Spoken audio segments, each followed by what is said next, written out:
and giant goats. Oh, look at those! They are wonderful. Yes, they are. They also scream quite a lot.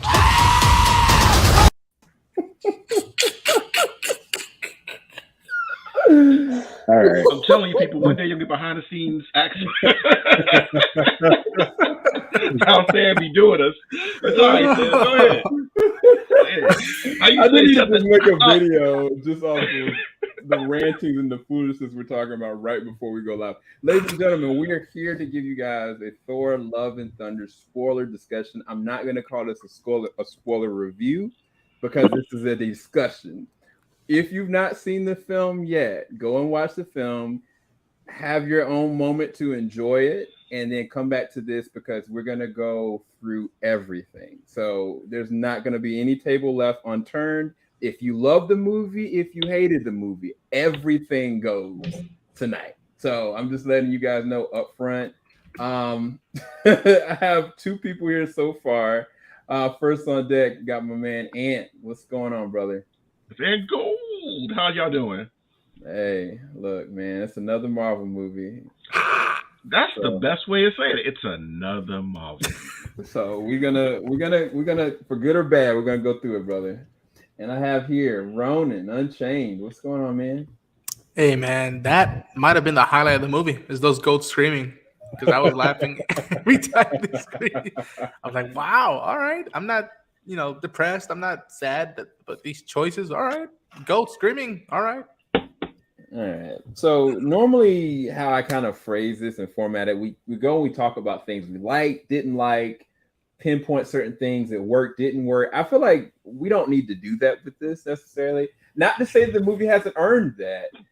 I'm just saying I don't think we need to do that because some of this could end up in a lot of rants that could get hitty very quickly, or some people being very passionate about how they feel about it. But I feel like we need to just be able to be free flowing with it.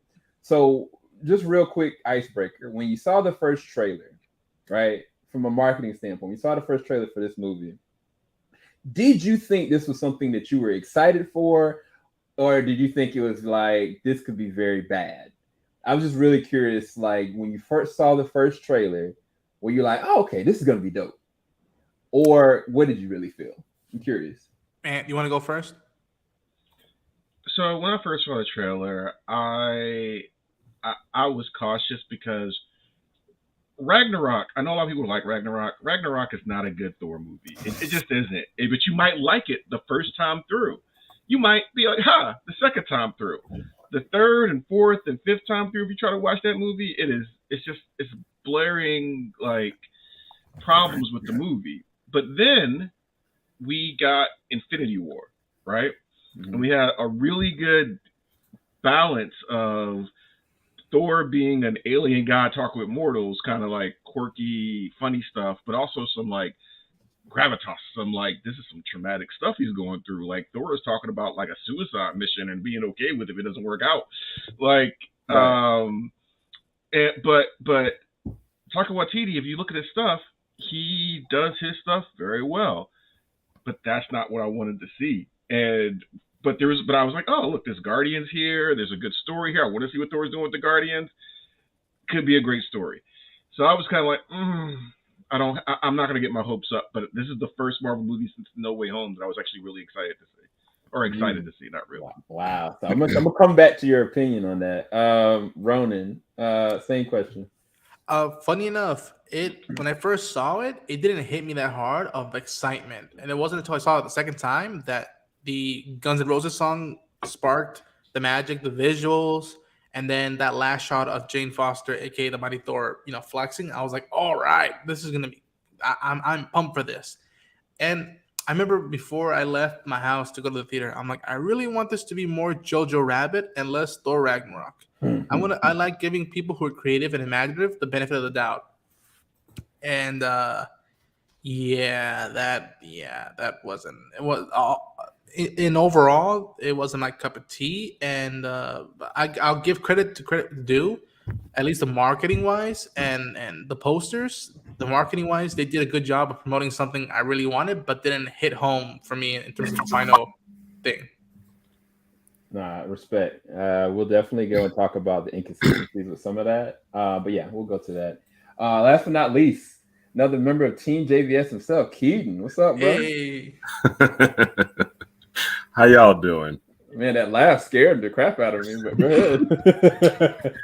No, I'm honestly laughing because Ronan was right. If Marvel did anything, it was finesse us out of some money to get a movie that they advertised for that we didn't get.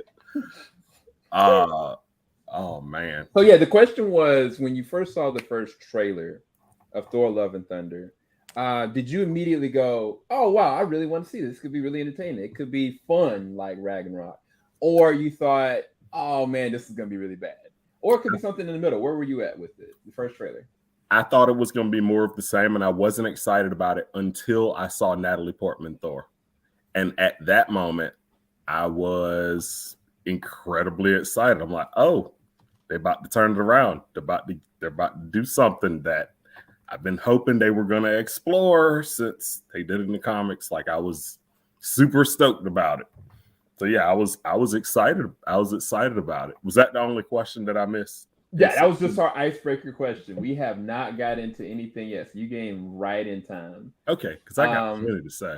Oh no, yeah, we're gonna go all the way into it. And I like I said, for these guys, like, I don't want to just do this convention like, oh well, this is what I like, this is what I didn't like, because I feel like some of this is gonna come out into rants, Yeah. and opinions and Lots of things that rants. don't make any sense. And I'm gonna be the first one to do this. Oh yeah, MCU fans gonna have a hard time blaming Zack Snyder for this somehow. Oh snap! Oh, speak. He about to push them glasses up on us real quick. Yo. He about to be like, "You thought you could have this discussion without me?" he got notes. Twitter is losing their minds right now. They don't know what hashtag to put with this. They have no idea. They lost. What's up, Jedi Gemini? Mike himself. What's going on, brother? He about to go full Stephen A. It pains me to say this. I know it does. Because clearly, like they don't know what they're doing. Like, Full Stephen A. Yeah, man. Do it too. Okay, so LeBron James. you tell me, Chris Hemsworth. Look what they got. They got Christian Bale. Come on, Christian Bale. I mean, the first 5 minutes of the movie promised a really good movie, and that was all Yes. Christian Bale. The first 5 minutes of this movie, I was like, because y'all saw this before me, I was like, man, they must be out there, man. They wanted that same. I was like, this is good stuff. Oh, I see what they talking about. My bad, y'all. I'm just gonna sit here. okay, Listen. so this is my thing with this film. I personally went into the trailer and I was not excited about the movie. I felt like this seems like making Thor a comedic joke and a punchline. But I was like, you got Christian Bale. If they really let him go for it, this could be very fascinating. Like I was thinking that the marketing was trying to butter me up to thinking this is a happy-go-lucky tale with a lot of jokes, but then they're just going to get cut in half, literally, as you know, the gods presumably start dying. Well, unfortunately, in the film, that didn't happen. We got a lot of exposition with Christian Bale. We saw maybe him kill maybe one or two guys here or there. But I will agree, when I saw the trailer and I saw Natalie Portman as Mighty Thor, Saw him kill one. I was excited to see what they could do for and with her. But even with that, that was a huge letdown for me in this film. But one of the things I wanted to bring up, and I know this is jumping the gun, is the third act of this film. So the third act of this film, I told y'all, this is not. I'm coming for the smoke. I'm coming for the jugular. I don't care. No. I'm coming for the There jugular. There gotta be some kind of order. No, we can't do this. No. We can't obliterate the people. Act 3. Just wait. I'm just gonna pinpoint one thing in I'm gonna Act turn my 3. camera off. That's fine. I'm kidding.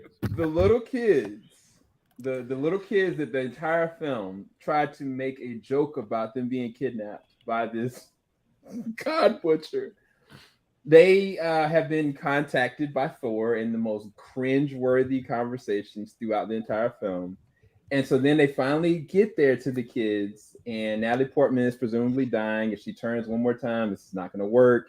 And Thor turns to the kids and like, all right, I'm going to give you the power of Thor temporarily.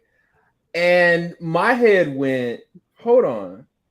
Is this something you newly acquired? Did you always have this ability? Because if you always had this ability, dog, none of your teammates should have ever died.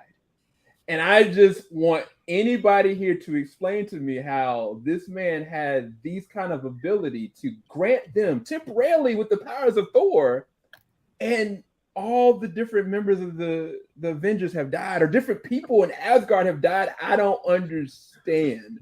I want somebody to explain it to me. Now, I know what happened. Taika probably did that for a comedic, beautiful moment to have kids be empowered and, you know, everybody can be Thor, like everybody can be Spider-Man. But, dog, it made me hate Thor because I could not believe that he let all his homies die like that, bro. So, and I mean, I want somebody to explain it to me. That's all. I just want somebody to explain it to me. So at first, and I watched the movie because I was watching the movie and I was like, all right, maybe this is a power of the lightning rod, right? That maybe him combined with it, but they never set that up. Like many things in this movie, they never set that up. But even that crashes because he was able to give Natalie Portman powers by whispering to, and they made a connection that somebody told me the name of the hammer, Mjolnir, and the lightning, they had similar properties, right? Yeah, that's but he was able to give Natalie Portman Thor powers without draining himself.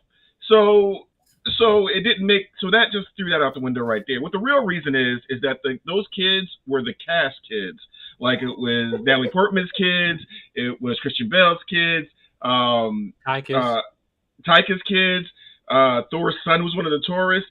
And I'm like, all right, was this a movie like a love letter to y'all kids? But then you're talking about orgies and like 3 or 4 shits came at the fan. So it didn't make any sense. Maybe the 4-hour cut makes sense, but I'll never watch it. How you gonna make a love letter to your kids and it's a bad movie? Y'all ain't getting nothing in the will. That's what they just said. Y'all are getting Will jacked. You done. And the thing is, somebody yelled at me because it's like, well, all movies don't have to be connected. If you have a shared universe, it does. And if you have to explain why they didn't do something back there, it does. And this is the same issue I had with we talked about this with Doctor Strange. You just start throwing out random powers with no rules or balance or why this is working, doesn't work. It doesn't make sense to the rest of the universe. Now I'm expecting every time Thor shows out, he should be handing out powers. Whoever has Tony Stark's armor, he should be handing out armor. No Avengers should lose another fight. Like this should be it. Like you remember Doctor Strange and What If when he armored up all of the other What If characters with a spell to protect them, all of them, and he just met them the same. Like this is a problem. Like I understand new devices and mechanism when he's like, oh no, I finally like when Thor lost his hammer in Ragnarok, the whole thing like you Thor god of hammers or whatever. Like, but that was something that was tied to the character. Like, oh okay, I made something. Like, that's powers within him. But here's the thing: you can be depressed. You know, mama went, daddy went, sister's gone, brother gone. You know, civilization, half of it's gone. You know, bro, you got dumped. You know, but still, it's like you giving this to children, your boys that helped you. You know, like from the Avengers, you've been fighting them. You know, with them for years, right? You know, these are the people that you left your girl for, right? Because you always say, I gotta go to work. Right, and she, you know, the dynamics of relationship. She just felt lonely, all stuff. Left the letter and dipped on the counter table and dipped. But yeah, you had this for how long? Because Endgame was 5 years, and then now this and then how long this film is post Endgame? So now it's like what, maybe 7 years? 7 years. 2006 in their timeline. Yeah.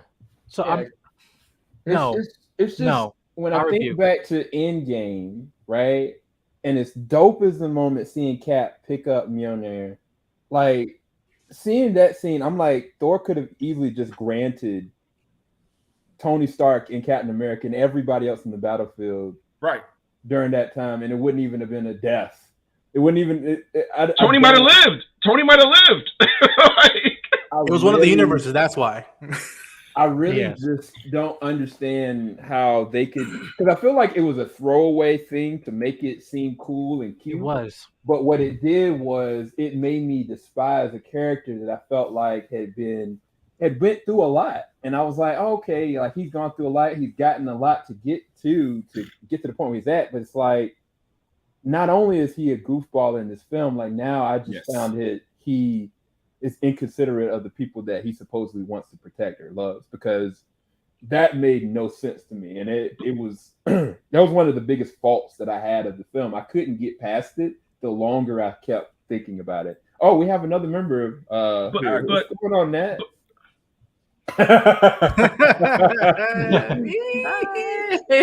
Nat's like, I'm here with the popcorn, you're here for the smoke. I'm like, I'm trying to just watch and observe that's yeah. I feel like I have nothing much to add, because I feel like y'all can get immersed into the comic lore, and me just as a watcher, for me watching the movies, I just felt like it just regressed Thor's character. Like, we were just literally discussing this last night after watching Thor 2. I'm like, he was way more serious. That's the Thor that I wanted to see, and I did not see that. Yep. And he just didn't care. I completely agree. And the thing that's so frustrating about it is, and it's like Sam and Nat just said, like, so we've watched this guy constantly progress, and it's like, oh, I lost my father, I lost my mother, I lost my brother, I lost my friend, I lost my other friend, I lost every friend I had, and then I lost my planet. And then in this movie, they basically say, and that's why I'm a bumbling idiot. And it makes no sense. Like, this is the man that cut off Thanos' head. No, nothing. Now he's arguing with his ex like it's his girlfriend.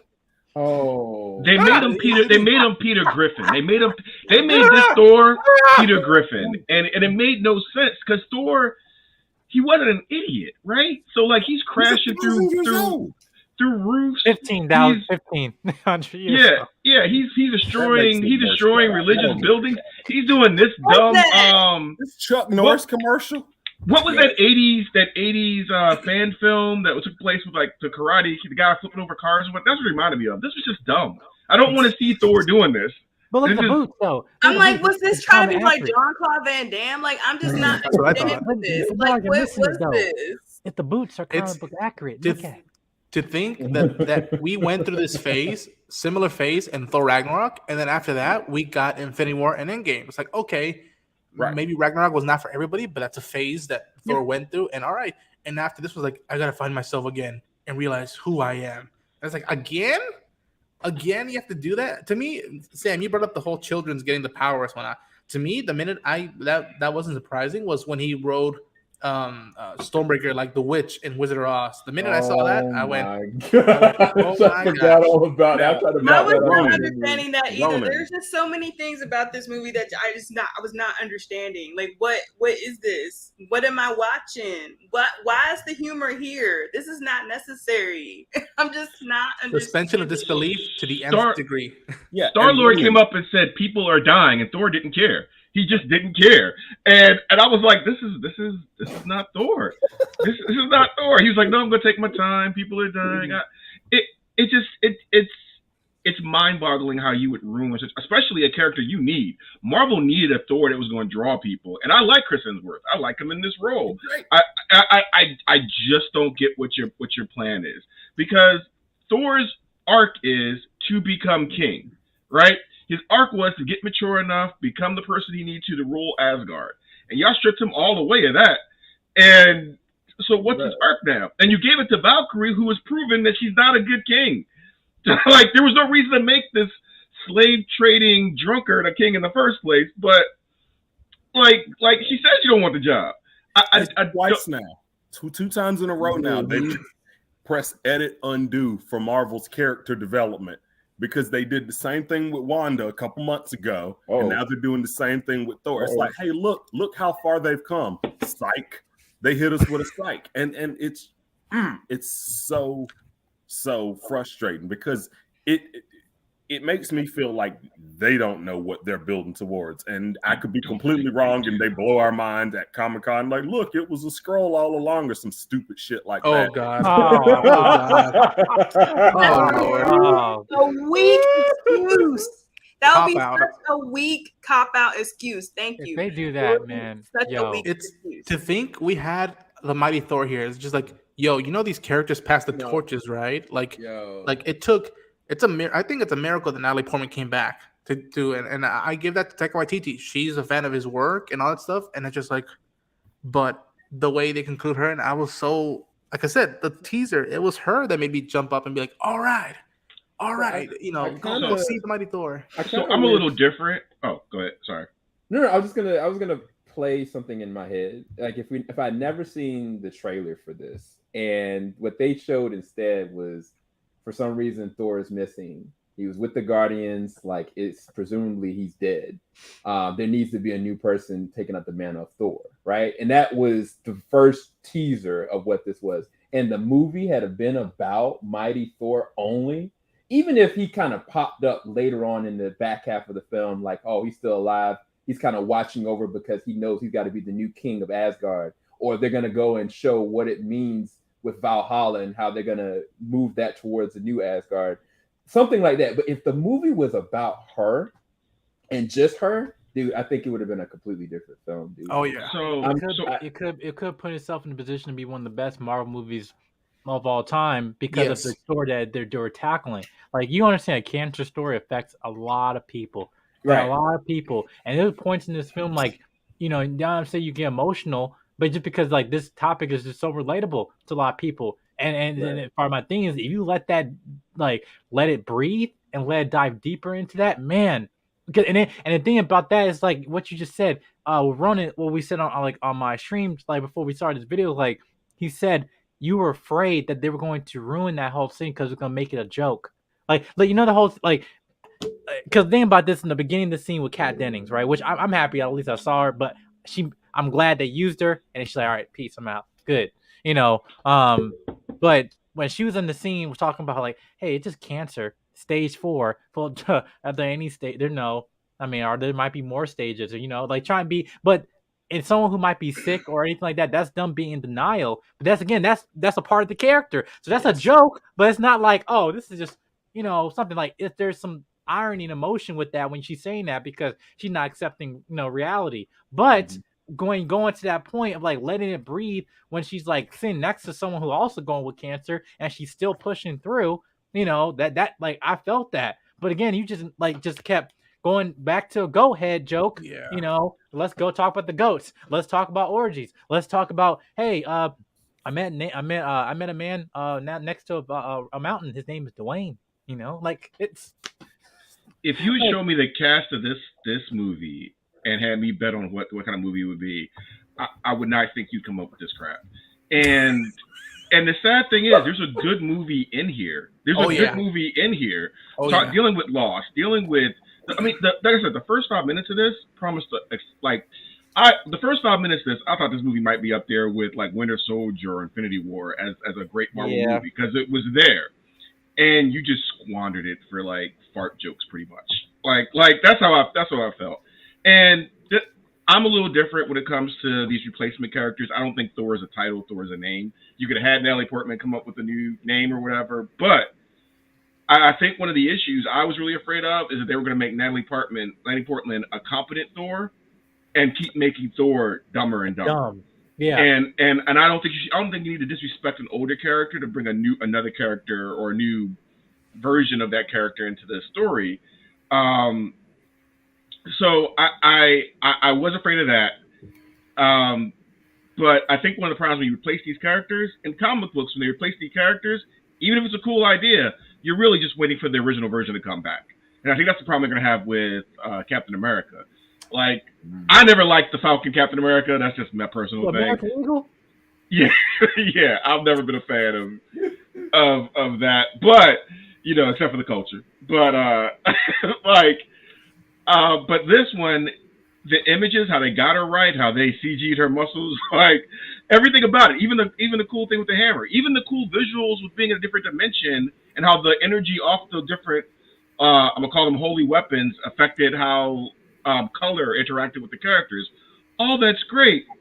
He needed somebody to rein him in though, because you can have comedy like Full Metal Alchemist or MASH or something like that, and also have tragedy, but you need somebody with a more mature emotional intelligence to do that.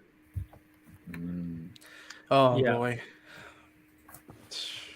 Y'all all right? Everybody okay? But if I may, Just mad. Yeah, I am mad, but this goes to overarching thing. Like we're not just taking. It's not just with this film. It's with this film, some parts. The Disney Plus shows, Multiverse of Madness, all those things that's been going on recently, right? And I think there was several reasons why, like I said, why the Marvel universe is why I head into this direction. One, there's a lack of identity. Their lack of identity in terms of what had, from Marvel's phase 1 to phase 2, like you felt there was some type of consistent story, but like, okay, in this phase, I feel like we might be going cosmic. In this one, we might be going to more, identity of the characters, and then going to more Earth-based heroes and stuff. And then the second issue is the fact they have a lack of a clear figurehead. Think about it: Captain America and Iron Man are gone, and yet the three guys you have Thor, who was the OG, the Trinity, if you might say, of the MCU. And now made as a joke. So who's the leading head of the MCU now? Who you're following? Doctor Strange, who's not even an Avenger, which they confirmed. So and all these things that having this, but then also another thing they did, which they did in this film, there is an over excess of introducing new characters and ideas. Right? We got introduced Hercules. We got introduced to whole Greek gods. We got introduced to Eternity, a big figure in Marvel universe. If you know your comics, right? Just glossed over in 2 minutes, right?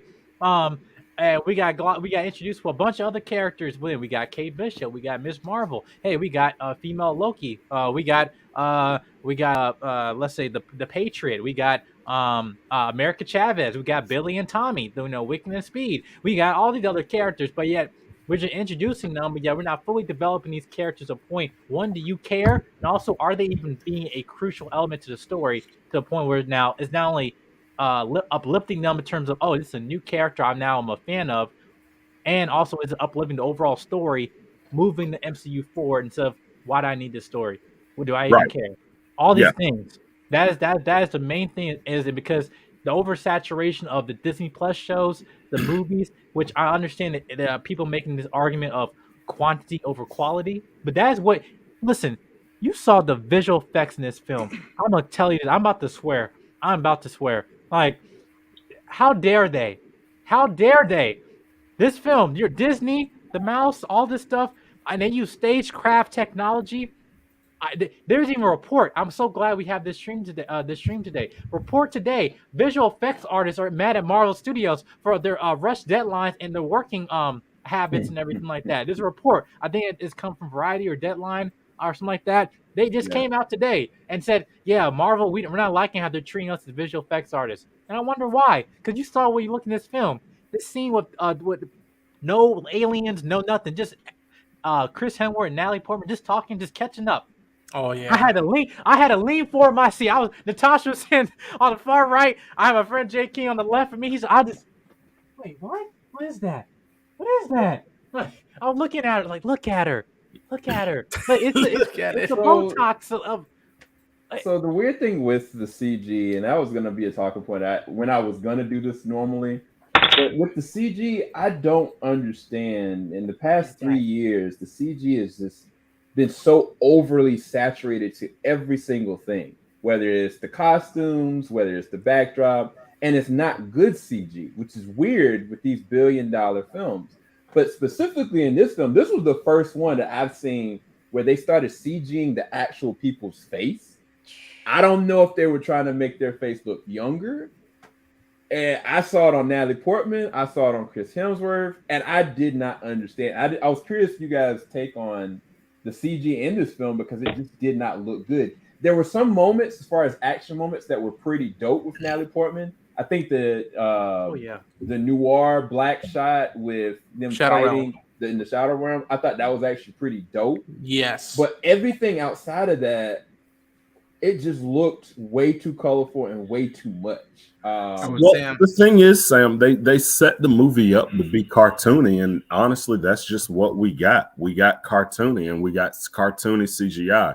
Jedi hit it on the head when he said that this movie didn't really have an identity, because while I was watching it, I couldn't tell what it was they were trying to do. Were they trying to show how Thor has dealt with it?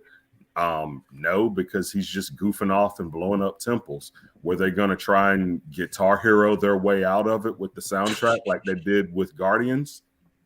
Perhaps, but we've seen that already. Yeah. This movie lacked on every single front. And the thing is, I feel like at this point, what Marvel is just doing is they're like, we know people will keep giving us chances. We know that, I mean, we're like, what, 20 some movies in now, or 30 movies in now. We know that people will just go see it regardless because they need to know what's going to happen.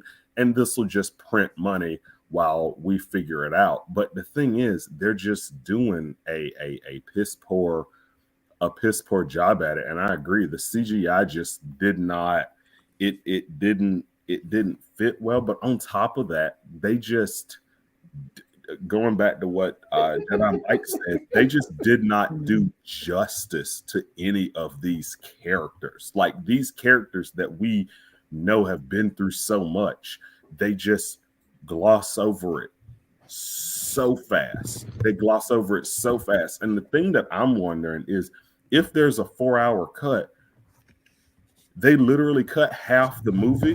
What did they cut out? Did it make it better, or was it even worse? Like, and honestly, after watching that movie, I'm honestly at this point cynical and on the other side that they cut 2 hours worth of fart jokes and them damn goats just yelling at every single scene that could have been serious. They're like, oh, that's supposed to be serious. Let's break the tension with these yelling goats. No, let's not break the tension. Have we seen what Thor has gone through? Right. And y'all are just like, nah, let's just put some yelling goats and then play some Guns N' Roses. People will like that. And two of the scenes Christian Bale talked about were really serious scenes with his character, dealing with one, the death of his daughter, and two, like messing up some kind of god or something like that. He was doing the best he could, Ant. Yeah, and Marvel said those scenes were too serious or too, like, I think the blood-curdling scream when his daughter died, they said it was too dark for this movie. You made a movie about God butchering gods after his daughter died, like starved to death. Like, that's a pretty dark movie. We can take orgies, really? Right. And I think the thing is that this isn't phase one for normies. Like you don't have to make jokes to like these characters anymore. You can do serious stories with these characters. We already like them. Right. But I won't even say that anymore. I don't think there's a character in phase 4 that they've introduced that I care what happens to their story after their movie. Like, there's not one character I want to follow up to see what happens to them. And now Thor is in it, except for Spider-Man. But as Lucas is fond of saying, that's a Sony property. Everybody else, we don't. I mean, do you really care what happens to Shang-Chi? No, Chi, you don't really care. What's that? TV Joey Parks for cars? I don't. I another ugly CGI dragon. That's what. I don't care. I don't really care about the new Black Widow. All right. I mean, the only good tagline. I don't dislike her, but I don't care what happens next to her. The only tagline is there going to be a movie of her hunting Clint. Well, y'all saw that in a TV show, so that's good. They gave us a character to care about, then they killed her. So, random question about characters, right? So, in the beginning of this movie, the first act of this movie, they had some characters that we've loved, in their first movie, and I'm talking about the Guardians. After seeing the Guardians in this film, does it make you excited for Guardians 3? He looks like he just showed up on set. Let me ask you a serious question. Let me ask you a serious question here, Sam. Do you count this as the Guardians being in this movie? They shouldn't have picked up the paychecks. I know that much. Do you really count it? When they had the nerve in the closing credits to put Vin Diesel as Groot in this movie, my jaw was on the floor. Like, you want to talk about exposition, because they misadvertised this movie. They were like, "Oh yeah, the Guardians of the Galaxy are gonna be in it." Did they make 5 minutes on the screen? Well, so this is the weird thing with it. Even if they did, none of the jokes landed, and I didn't like them in the film. It'd be one thing if like they were actually funny and they contributed, but I didn't like them in this film, which was weird. I was like, I don't know. The thing is, the story is the Guardians and Thor. That's the movie I want to watch. I want to watch Thor and the Guardians do some stuff. I hate when movies tease me with this, like, and this happened. I want to see that. Like, I want to see the Terminator War. Like, okay, we're here. All right. I gotta admit that the one joke that I'm like, all right, that was a good one that got me with the Guardians was what's his name, Kraglin. He's like, I got married, and then Groot just like that was like, all right, because they're a bunch of knuckleheads, and like that's plausible for me. That one just starts just like, all right, we finished the mission. Oh, by the way, I got married. I'll say this because I believe we're getting the holiday special before Volume 3. So, and that's back on James Gunn's hands, who, dare I say it, has a better balance of drama and comedy, maybe. Although Guardians 2 was way more comedy than drama, and that was whatever that was. I mean, was that on him or was that on Disney? At this point, throw a rock and you'll probably be right on one of those guesses. Like I told you, like next week or in 2 weeks at Hall 8, they better have a nice PowerPoint and be like, all right, in 2019 we said this and this and this. Now this is what's gonna happen. And I was shocked because there's shots even in the trailers. I'm like, that's a cool shot. That's a cool combo that they got cut. For example, and I hate it when they do this, where they put out a good joke in a trailer and it doesn't land to me the same way when I watch the movie, which is the whole, look at the people who you love. Just look at them and you'll feel better. It just goes the whole tilting thing. Is like, all right, I saw that a million times in the trailers. This doesn't hit anymore the same way in the movie. And ladies, dude, talk about connections to the very first movie. Talk about connections to Guardians, to Thor 2, where you can say what you think about those two movies. You could at least appreciate that. All right, I could give a damn because of Lady Sif and the three friends of Thor. Yes. And I looked at a relative when they did the cut of like, oh yeah, and then this person died, and that person died, and that person died. I don't even know his name, but he died. Yeah, and it's just like they could care less about those characters, and it's just like, I get it. Lady Sif was doing a TV show, I get it, but like now she's not. Do something with that. Like, I mean, talk about sharing abilities with kids. You mean Lady Sif, somebody who knows combat, and yes, she lost an arm, but she's an Asgardian. You're telling me you're not going to use her for fighting the Gore the God Butcher? And híjole, man, I want to swear so much in Spanish, but I don't want to do that. I think you should, because she's been loyal throughout this whole thing. She's been loyal. She showed up in S.H.I.E.L.D. That's a character we all, and they also hinted like there was going to be a love thing between her and Thor, like a love triangle. And I think that was the only thing interesting I took from Thor 2.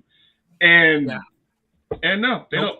And again, Thor treats him like a joke. The last 10 years, like almost 7 years or so since Ragnarok. Like, she wasn't in Ragnarok, she wasn't in Endgame. Then 5 years later, where you been?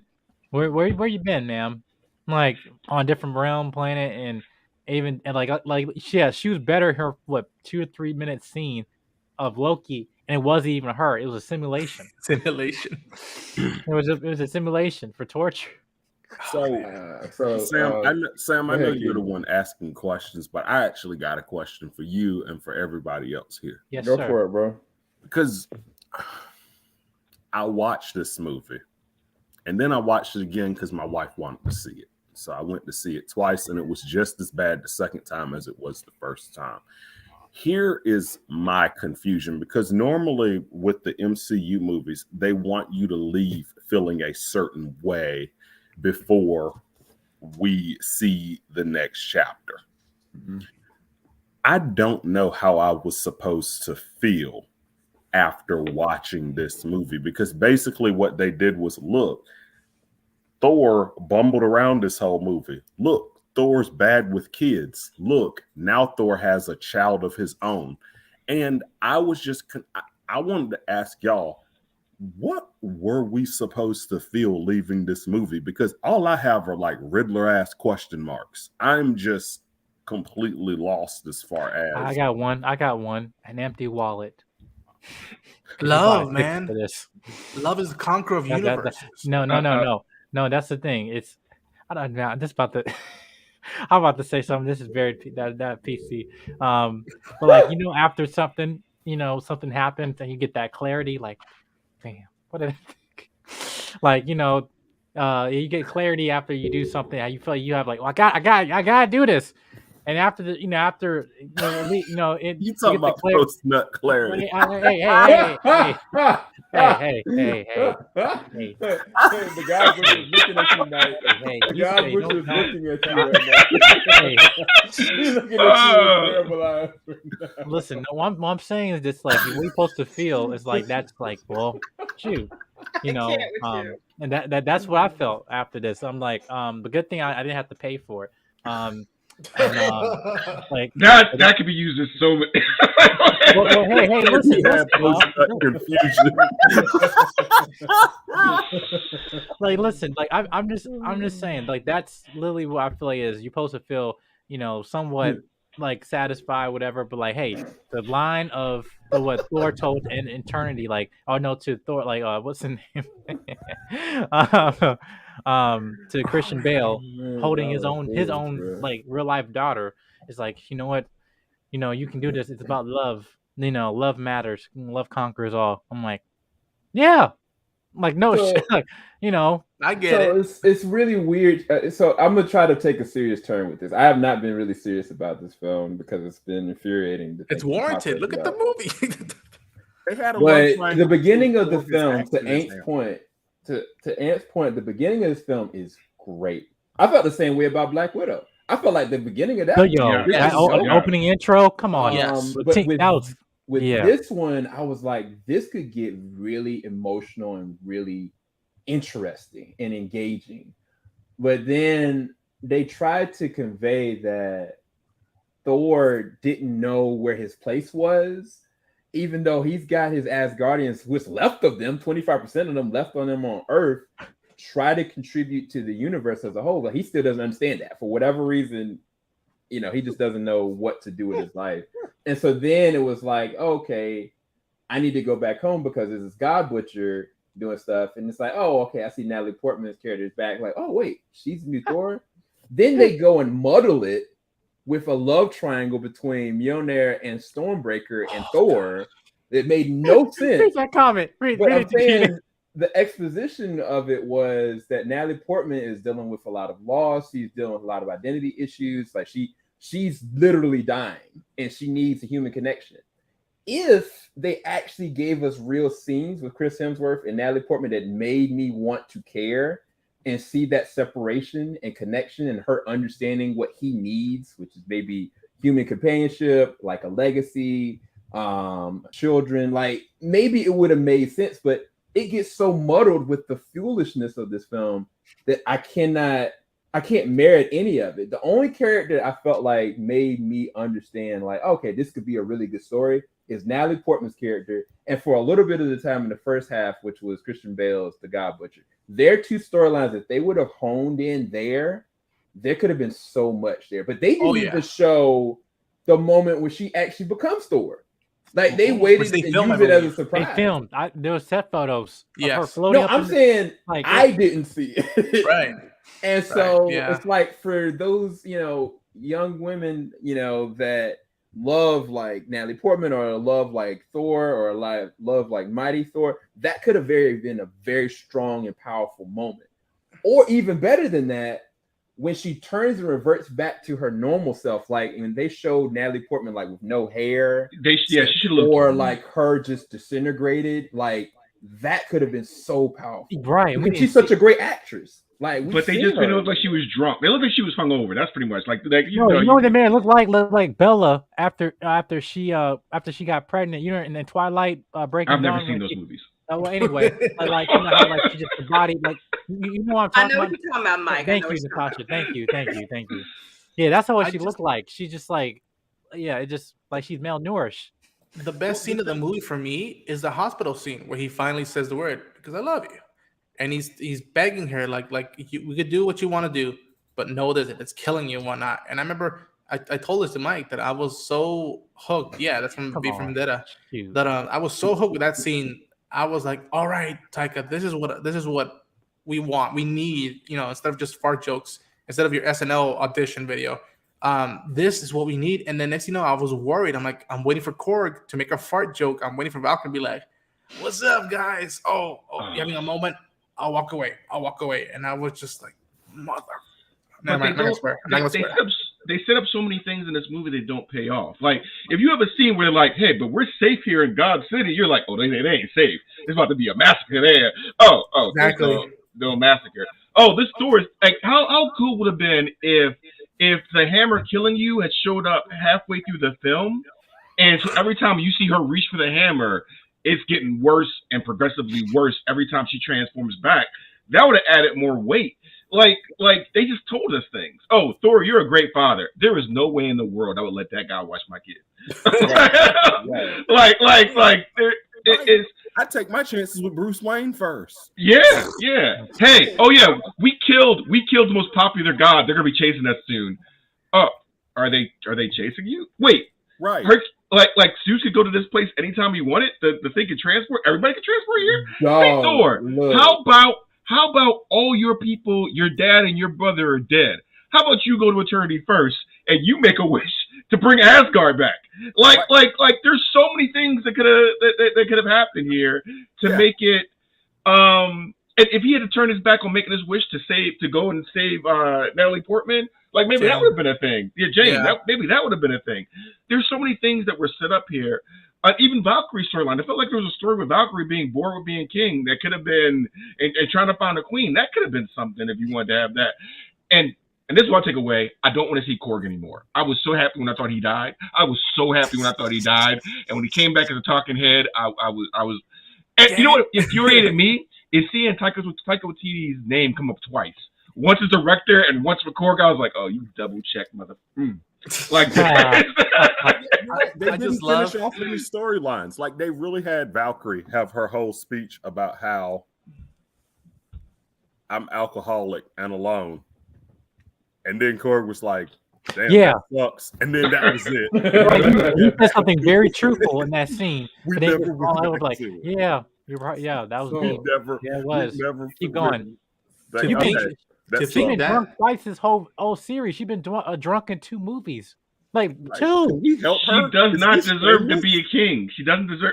What qualifications does she have? Lady Sif should take. Give it to anybody. Give it to Lady Sif. She's putting the work. She's been there since the beginning. Valkyrie is a slave trader, a drunken slave trader that you were on an adventure with and decided to make king. I do not understand this. So and I got to bring up, because Ant brought it up quickly, but I got to touch on it and harping on it. The moment, I'm not even talking about Zeus. We'll get to Zeus in a second. I'm talking about Zeus's trident. The moment that it has Zeus's trident, you're telling me that Thor knew that Zeus's trident could teleport them wherever they need to go immediately, and they didn't do that? Instead, they rode on these goats to get around, as opposed to just getting directly to the God Butcher right where he was. If somebody got to explain that to me. Sam, lightning bolts don't scream and make people laugh. No, these goats didn't make people laugh. Like, because it goes back to what I was saying is that Thor knew how to transport to get there. He didn't do it anyway. He just chose not to do it, and that put everybody at risk for no reason. We wouldn't have had those moments on the boat. Man, yeah, like they had to have had a kiss or something. Okay, you know what? I'll change to this guy then. I'll change to this guy. This guy with 4 different accents, and I love this man. Like Russell Crowe is one of the best actors, but I ain't gonna lie, this is unforgivable, bro. Yeah, I'll say this. This is not like any other role he's ever played for. I'll give him that. This is nothing like Gladiator. This is nothing like American Gangster. This is nothing like anything he's done before. And the fact that you guys brought it up about Gore potentially popping up in this city. It was a great moment with Thor Odinson being like, look how the mighty have fallen, and our hubris, we think we could escape everything and whatnot. And to bring Gore in there, be like, so this is where all the gods rest. This is where everybody celebrates the living and, you know, doing what they want while everybody else is dying and whatnot. And I think that would have been such a great moment for Gore and Thor to connect. Be like, look, you know, I have a point. You know this. Look how they're treating you. Look how your idol is treating you. Right. And the fact that, I mean, listen, the actions things, that's a choice. I don't mind that. What I did mind was him skipping around the steps and grabbing his like tennis shorts, and I'm like, wait, why are you doing that? Like, I was not in the cutting room, and just, oh god, Dude, please somebody else talk. I saw this man Russell Crowe play an insane person with road rage, and heavy set, but he was intense, and he fully let himself go with it. I don't know what was going on with this, and it was really cringe to me. I know, Keaton, you had some words about it, but I haven't heard those words, and I'm curious. Was this racist? No, I'm serious. It was racist. I was like, can we be laughing at it? But I didn't have to worry about the theater laughing because everybody was quiet this whole movie. I've never seen a movie go quiet like this. It was quiet the whole movie. Sorry, this was Keenan's turn. I just wanted to. Like, you can take the camera off. Sam, you got a lot. You got a lot of it. Like, this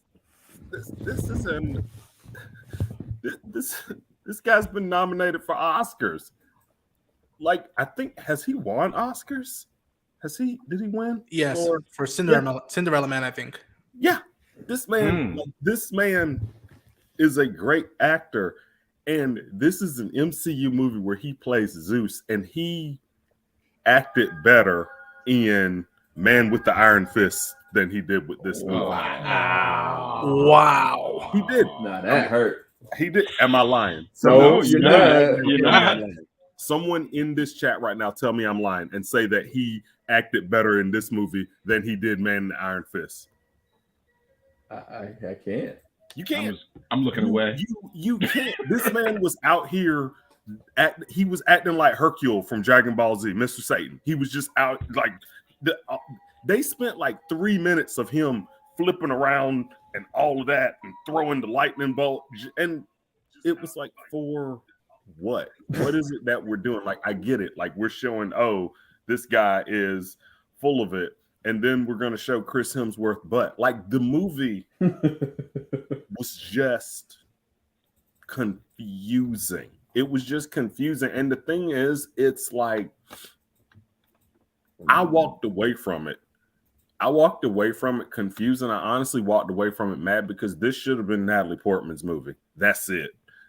Honestly, the more I think about it, I don't even know if we needed Chris Hemsworth to be in it. He might have showed up in it at the very beginning and at the very end, but for the most part, this needed to be just her movie. And I think it suffers too, because a lot of the times if you have a bad movie with bad actors, it's okay. You get away with it. We get past it because we have a fun Black Dynamite kind of time with it, right? Like, we can enjoy it. But when you take a bad movie and put extremely good actors in it, like Natalie Portman and Russell Crowe, like we've seen a lot of these people do heavy, powerful, good roles, and this is what you give them to work with, you end up with just an absolute mess. And then on top of that, like, I walked away with a bunch of questions because we've seen Thor for 4 movies now. Oh wow, no one can lift my hammer, but anybody can lift Zeus's lightning bolt. Anybody can use it. Valkyrie can pick up Zeus's lightning bolt. Valkyrie. You know, I bet you they sold this movie on Christian Bale. That first 5 minutes, I bet you that's why they sold Christian Bale in that movie. He was like, "Oh, what?" Like, and he goes after gods and kills them. I am down. I bet you was calling this God Butcher. Oh yeah, I'm a method act the hell out of this. Someone put a good thing in that. Korg had a mom in Ragnarok, and he did. He talked about his mom, and now he has 2 dads. Yeah, he did. You're right. I didn't see the whole name, but that was James. Good catch, James. I didn't even see it. Suspension of disbelief. That's what the movie about. It's like dispense your disbelief, and you'll have fun. I won't come out on this stream and be like, you know what? As much as I love Natalie Portman as Jane Foster, she has a better arc about self-destructive in Annihilation. An indie sci-fi movie instead of Thor: Love and Thunder, where everybody in the world is watching it. It's just I have to point to an indie film that does it better. We shouldn't expect too much from a guy that asked Natalie Portman does she ever want to be in a Star Wars movie. Just saying, like that shows so much attention to detail, but attention to detail that he's paying to the continuity of something. And I will say one thing on that: like, there's also no stakes in this film. Like, there have been you talk about Korg being almost being killed. Valkyrie got stabbed. And still, like, I'm okay. Hey, again, like Zeus get freaking lightning bolt through the chest. No, I'm good. Then I got a little stain up on my plate here, but I'm all right. No. There's no stakes in this anymore. That's why I'm like, oh, and I felt like, wait, Korg died. Like, oh, at least like maybe thank you, Thor: Love and Thunder, for at least making me feel something within this hour and a half. Let me ask you a quick question, Mike. So, say hypothetically speaking, if Thor, his purpose, as opposed to being a dad, he decided to just die. I'm going to Valhalla. Like, you go and be the new Thor. If that had been the end arc, like he was like, Jane, you're not going to waste your life here. You have more to do. I'm going to go and be with our people. How would you have felt if Thor would have died and Jane would have been like, okay, I'm going to take up the mantle with this? And that's what people... And because that's what people will be afraid of, like they think, oh, they're gonna do, they're gonna make her a replacement. But it's not a replacement because think about it, this is his fourth movie. Right? And you actually are having the conclusion of this, like, you know what? I lived a good life. My people survived everything. I fought a good fight. Hell, I ruled my kingdom, and I know I put my kingdom in the best hands possible because now you're gonna lead it. Now that you're gonna be this kingdom's protector, and now I'm gonna have perfect peace because now I'm gonna lay to rest and be in Valhalla. Which even then, even to that point, what they introduced at the end credit scene, right? There's a possibility that they can come back, right? Like, that's the whole point. Like, you don't need Thor to kill himself or die or anything like that. You can, but it has to be something epic. Thor deserves an epic death. Like, you can't just like exposition his death away, but his whole goal should be to restart the Ragnarok cycle so his people come back, or to be Odin, and then Jane Foster can be the protector, right? So maybe if his goal in this movie was because Zeus and Odin should be on the same level, right? I tried to raise my other hand, I can't, but imagine there's two hands here. So Zeus and Odin should be on the same level, right? So maybe his goal is like, nah, take that, and he has the power. He becomes the new Odin, can really protect and rule his people, while Jane becomes the new guardian. Use the Thor name if you want, the mighty Thor, but she's the one doing the Avengers work, the gallivanting around the galaxy, saving planets and stuff, while he concentrates on being the ruler, right? Because that's an arc. Right now, what arc does Thor have besides you just made him a dad for no reason? No, because like even then in the comics, the Mighty Thor run, it had to deal with time travel, or deal with 3 different Thors from different points of his time. And the oldest one was like he had an eye patch, looked just like his father, all the stuff like that. Which I even wish they never even brought his eye back, because then that just undo everything. Like he's becoming like his father, right? And that's not saying, oh, look how downfall of him. Like, no, he matured. He's in a state now. He's like, I am now almost not just he's a god, literally. It's like, hey, I'm on touch. I am with the Odin force now. Like, I'm like, so it's like now I can be this point where it's like I don't need to be I'm a protector of my kingdom. Because that was even then, even look at Marvel stories like the dystopian stuff, like where it's like, oh well, the Avengers disbanded, but Thor, he just went to Asgard and he just spent the rest of his days ruling there, and then you might have had one storyline with his daughter, from something like that. But yeah, if you guys knew about this animated movie that came out called Young Avengers, or the Next Avengers, where it was all like the kids and stuff. It was a cartoon, only one movie. That. But even then, like, What If? Yeah, Thor left Earth, never came back, and then like he had his his daughter. So, but with this is like there's another detail with that with the daughter. Not only that is the actual daughter in real life, but she's now been rebirthed by eternity. And in the comic, there's a character called Love or something like that I guess that's her new character that they're trying to make her be.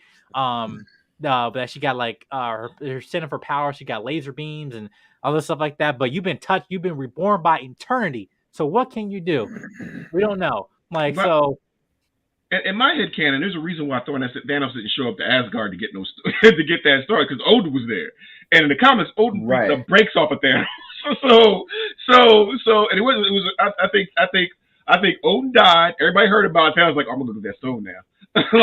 So actual Thor investing in bringing his people back to a thriving population, a thriving I don't want to say empire, but a thriving kingdom would have been a good arc for him. And I think everybody said the same thing in different ways. This movie has no point. These characters don't have any point. I want to be invested in Natalie Portman and Thor's relationship, except I haven't been invested in them in 4 movies, so I don't really care now, right? This isn't MJ and Peter. This isn't even Natasha and Bruce. This is just, all right. I mean, I guess it sucks. You know, and she dies. She dies. To think that, and I think it's a kind of poetic thing that she finds absolution, if you will. But like the fact that one of the 2 best characters in the movie dies, and she could have carried on the torch, and it's just maybe Natalie Portman didn't want to come back. Maybe that was a case like I'm only going to do 1 and that's it. But that was so. I'm inclined to believe Ronan. I could be wrong. As much as I don't like things about this film, they're gonna bring her back because they wouldn't bring her to Valhalla with other characters if they weren't gonna do something with it. Right. That's just my theory, though. She should have died a human death. She shouldn't have went to Valhalla. She should have died a human death, and Thor should have. The end of the movie should have Thor spending his last days with her by her sick bed, and it could have been a beautiful thing. She's not a, and I get everybody wanted to have you know she went to Valhalla. She's not a god. It should have been Thor dealing with real human consequences of dealing with humans. Yeah. And I don't know. I just cut you off, Sam. I didn't mean to. No, you're good. I mean, I think this is a good segue. So, did any of you guys feel entertained by this film? I mean, I'm not talking like the goats made you snicker, or some moments were sentimental, but were you legitimately entertained by certain things in the film? Because just to be fair, were the things that you found entertaining about this film? Because I'm not gonna say good. I'm saying entertaining. Yeah, you're right. Jane Foster. Yeah, Jane. I mean, to think that of all people, Jane did it. The Shadow Realm did it. I was just like, this is cool. From an artistic point of view, like making it black and white, this is cool. Why not? I like this. And I just like, nope, we'll just rush it up. That way Valkyrie can get injured. We got to go back. Right. I said it to someone. I probably already said it already, but I'm going to repeat it. That I like that we get the 80s weird comic stuff. We get that, but it's also a detriment of how you use it. Do you make fun of it? Do you make it a gag or not? Like, yes, this was awesome. And I don't know why all the black and white looked the best out of the whole entire film. It really for whatever reason. Like, I felt like that was the first thing they shot with these scenes because they looked the best every time they were in the Shadow Realm, honestly. Yeah. And showing the powerful weapons, like the light cast off of them to bring color to the that was in their radiance. Like, I love that effect.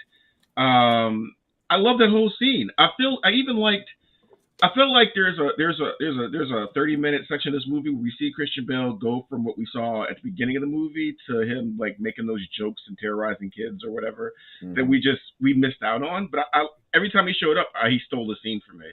Yeah. So I can't like I think he said he did the best he did the best he had with this movie, but he was always entertaining. I love Jane.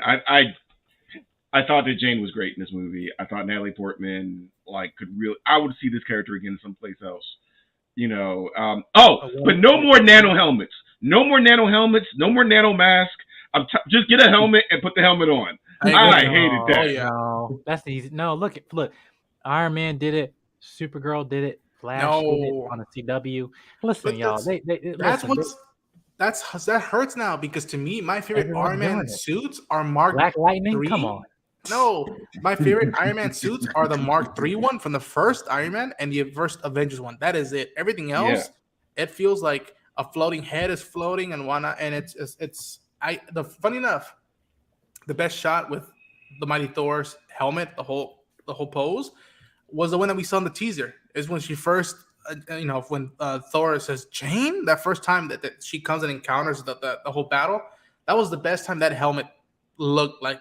Wow, I felt like it was realistic. I feel like it was a warrior tool. Anytime they walked into Omnipotent City or whatever that place is called, you could tell that it was just like, oh yeah, what's my catchphrase? Oh yeah. But even Thor's helmet though, like look at he put that on to take it off in literally less than a minute. Yeah, like wear your helmet. We know what you look like, man. You got your check. It's okay. Exactly. We know. I was excited about God City too. I was excited about going to the God City and what gods we were going to see. And then I saw a Baal god, and I was like, okay. Wow. Right in front of us. Hey, that boss from the Black Panther gods. Hey, do we care? Nah. Let's focus on the other one. Hey, Khonshu, are you where you at? No, you're not there. Oh no, you're not welcome, I guess. Or you? I don't know. Yeah. Like it's just all these things. Like you had the material there. And seeing Korg's god sitting on the Iron Throne of scissors instead of swords, I was like, Taika Waititi, I know you wanted to be in this movie. You took away from it. He just took away from Korg. Took away from this movie. He did not need to be in this thing this whole time. And everything related to him, I never want to see that character again. Never. Well, they kept like it. It's funny because I felt like they wanted to be serious, and they're like, oh well, we need something to break the tension, and what we ended up with was only things that broke the tension. Right. Yeah, it was really weird. I was gonna bring back up a weird point. When I think Ronan was getting into it, but I was curious his perspective on it. When it comes to like the costumes, the costume designs, every single one of these suits now aren't even practical anymore. When we were looking at Thor 2, some of the suits and the artistry and even the way they shot stuff, it looked effectively better. And you brought up Iron Man. That looks effectively better because there is some practicality to some of it. But now everything is just all CG, and they're not doing as much practical suits. They're not doing much practical anything. Do you guys think that that's taking away from the aesthetic for the MCU? I was curious y'all's perspective on that. I believe so. There's something unique about these bigger than life actors saying, you know what? If people in theater can do Shakespeare old school clothing, why can't we put this on? It's a simple thing, and yet it means a lot to us. That's why I appreciate the BTS videos of the first Iron Man, of the first Avengers, because you see Robert Downey in that whole suit. Yes, it may have been heavy. Yes, it might not have been comfortable, but you're getting paid a lot of money, and it's potentially the biggest movie that's gonna be in the world. You tell me he said he didn't want to do it. Apparently, he didn't want to do it anymore. He was like, if you're just gonna CG, just do CG at all. Yeah. So I think it took away from the movie. I think it took away from it doesn't feel. A lot of these things don't feel heavy anymore. You don't feel like there's weight to things anymore, and I think that's an issue. I agree. I hope that they don't like if the X-Men get suits. Oh my god! Get suits. Hopefully, oh my god! Please, we've done a number amount of iterations of those both franchises. Tell me you can nail it right. Tell me you can nail it right in this new era of the MCU, bro. Yeah, I think that it's just taking the easy route with a lot of it. Nat, did you have anything that you took away from this film that you enjoyed or you were entertained by?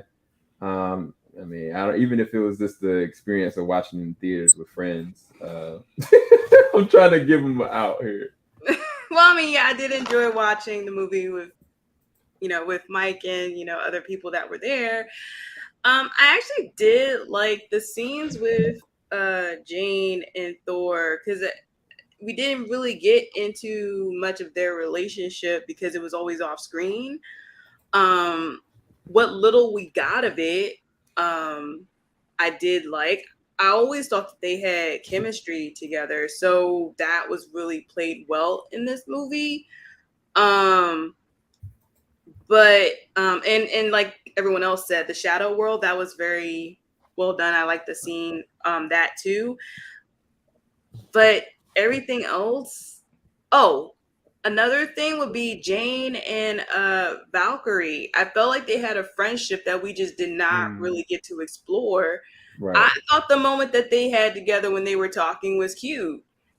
I I wanted a little bit more of that. And I feel like that's may have been scenes that may have been cut, as well as, of course, what y'all were talking about earlier with her becoming the mighty Thor, and maybe even training or something. Like that would have been just really nice to see. And it just sucks that we didn't get to see that. Yeah. Yeah. Well, I really don't have much else on this film. Does anybody else have something? Can I say this? That although I'm planning on watching it again, just to be like, all right, I saw it twice. How do I actually feel about it instead of the first right out of the theater mood? It's shocking how I'm not rushing to rewatch a lot of these Phase 4 movies. It's shocking to me how I'm not rushing. The one movie that had me intrigued to see the follow-up a lot was Eternals. I'm like, okay, that movie, it's not for everybody. I enjoyed it, even though it is another end of the world scenario. But these characters are so distinct from one another. I was intrigued to see where they would go, and it's been a while since I felt like that with the MCU. Where I'm like, I don't need to buy the Blu-ray. I don't need to watch it again anytime soon. Like, I'll get to it eventually. Yeah. And it's such a weird conundrum where you want these directors to have their voices speak out throughout their films, and yet didn't seem like a balance of me caring for very adult themes when I've grown up with the MCU. I don't know if they take that into consideration or not. Maybe they do that with the TV shows, but I don't know about the films. But it's like I distinctly remember being a kid and going to Iron Man 1 and then waiting for the DVD to come out.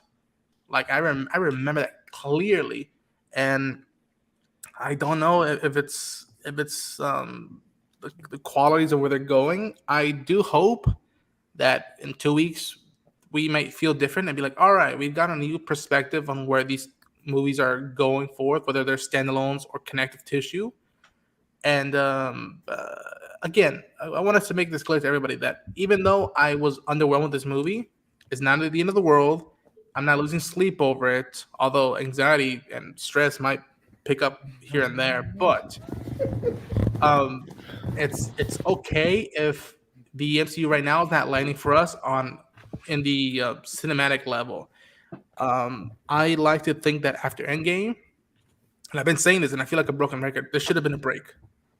Movies-wise, there should have been a break. Be like, all right, we did a big conclusion. Let's just take a break and make the next time that the Marvel Studios credits start popping up, make that a big cheering moment instead of like, here's the next one. I'll see you in a month when this pops up again, and trying to avoid spoilers and just God bless those goats. God bless those goats that were just yelling up and down. That's 2022 comedy. I think that's a good. Why were they there? So, like, Tony and Steve are gone. You ruined. You threw away the Hawk and Black Widow. Captain Marvel isn't a popular enough character, or worked enough character to lead the MCU, right? You don't own Spider-Man. Not at all. You needed Thor. You needed Thor to carry this on. And I'm sorry, we talked about this years ago when they announced this lineup.